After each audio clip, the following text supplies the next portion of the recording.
Our solar system's planets are passing us by as we fly by.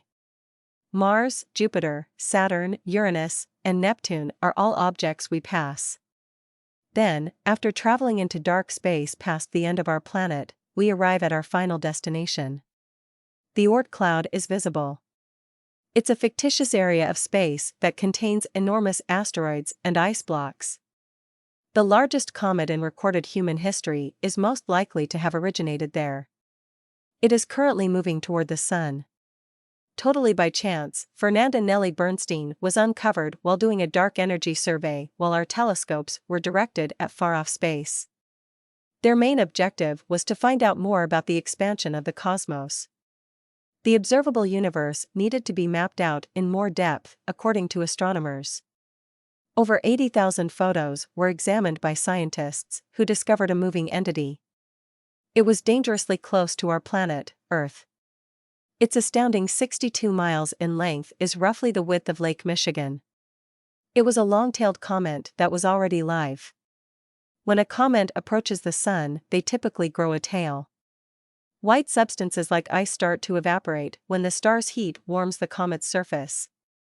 This creates a large cloud of dust and steam that extends far from the comet. Bernard Nellie Bernstein, meanwhile, is too distant from the Sun to begin warming up. This indicates that the surface's makeup is different. It could be carbon monoxide in solid form. This makes the statement more noticeable. Because of this, it may be seen through telescopes on Earth. The biggest meteorite to ever strike Earth can be compared to Barnard and Lou Bernstein. Our planet was struck by a 6-mile-wide meteorite roughly 66 million years ago. That moment. The collision's blast wave repeatedly encircled Earth. The explosion's force created tsunami waves that were taller than the tallest skyscrapers, and it also lit vast areas on fire. Almost all living things perish, including dinosaurs and extinct fish. A crater 3 times the size of Manhattan was left by the meteorite. The area where it landed was a sulfurous one. Because of the anomalous heat that gathered into huge clouds, this substance dissipated. As a result, acid rains continued to fall for several more weeks. Our most recent comet is 10 times larger. If it were heading toward Earth, you could see it without a telescope a very long time before it made contact. It appeared to be moving in the night sky like a star. A few days prior to the comet's arrival on Earth. Even during the day, you would be able to see it and tell when the comet entered the atmosphere by its lengthy tail. They make a loud, booming sound that may be heard from the opposite side of the planet. The comet would then start to heat up as a result of contact with the air at this point.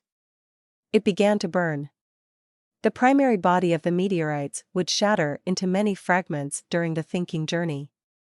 We would witness a flash so dazzling that it would outshine the Sun as soon as Bernardo Nellie Bernstein touched down on the surface of the planet. Massive amounts of energy would be transformed into heat in a split second. The result would be the biggest explosion our planet has ever seen. The ground is physically torn up in large pieces and thrown into the air.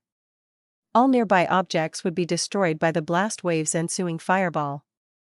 It persisted in spreading in all directions while uprooting trees.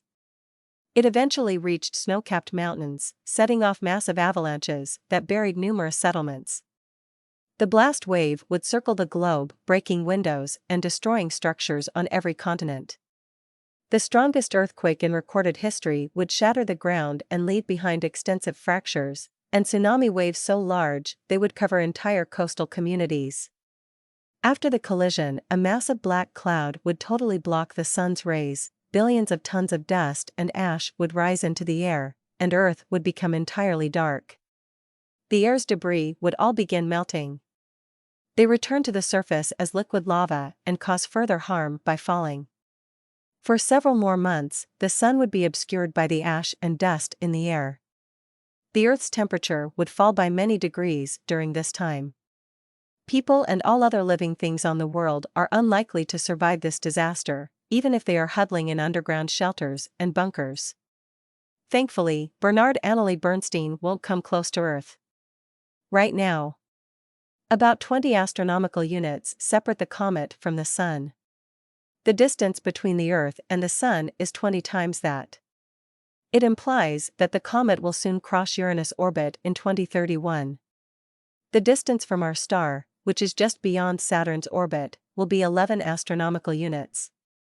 Bernarda Nellie Bernstein will now be the closest she has ever been to the Sun before starting her journey back to the furthest reaches of the solar system. But the comet will undoubtedly come back again. The comet will drift away from the Sun and slow down until the gravitational attraction of the stars pulls it back. This process will take around 3 million years. We currently have other meteorites to be concerned about, such as 3200 Faith, which passes the orbits of Mars, Earth, Venus, and Mercury before orbiting the Sun and returning. After approximately 523 days, the cycle repeats itself. Due to the fact that this meteorite passes the Earth's orbit at 7.5 Earth-Moon distances, it is regarded as potentially dangerous. The spacecraft's final approach to Earth. This 3.6-mile-wide chunk of rock rained down tiny meteors on our world. The surface of the asteroid is most likely to resemble the dry floor of a mud swamp because it frequently passes in front of the Sun. As it passes by Earth, it has scales and fissures all over it. The largest, potentially dangerous asteroid is the 1999 JMA, however, these scales also fall off in vehicles and meteor showers. It is around the size of 77 soccer fields, it travels 9 lunar distances from Earth, and it will make its closest approach to our planets in August 2137. A whole continent might be destroyed by such a meteorite, and the rest of the Earth would be devastated by enormous tsunamis, but only one continent would survive the impact. Therefore, it makes sense that scientists are considering measures to shield the world from such a catastrophe. A controlled Big Bang is the first remedy. According to a physics law, exerting force in one direction will result in a reaction in the opposite direction. Therefore, if we discover an asteroid that is due to strike Earth, we must launch a rocket in its direction. This will cause the asteroid to shift downwards and cause a controlled explosion just above its surface, not inside the asteroid. The asteroid's trajectory may be altered by even this slight adjustment, at which point it would fly off into the distance. A spaceship or other large item can also be sent in that direction. The gravity of each heavy thing is unique. As a result, the spaceship will need to approach the asteroid closely in order for it to draw the ship to its surface. However, if the spacecraft's engines encounter resistance, the ship will start tugging the asteroid in the other direction. As a result, the asteroid's trajectory will be altered, and our planet will be unharmed. We could also create a space station like the ISS, outfit it with a ton of enormous magnifying lenses, send it closer to the Sun, and start searching for possibly dangerous asteroids. We could also ram the asteroid with the spacecraft. The Sun's rays are then focused on the enormous rock as we point all of the lenses in its direction, whereupon the heat will start to melt the material on the asteroid's surface. The substance would evaporate upwards while the asteroid would move downhill, which is where physics would once more play a role. The asteroid could potentially be covered in a reflective material, like foil. Typically, space objects absorb the majority of solar radiation. However, if the asteroid had sharp edges, the light would reflect off of them. A weak pushing force would result from this, which should be sufficient to prevent a collision. Naturally, we could mount rocket motors on the asteroids. In this manner, we would be able to control it as well as alter its trajectory.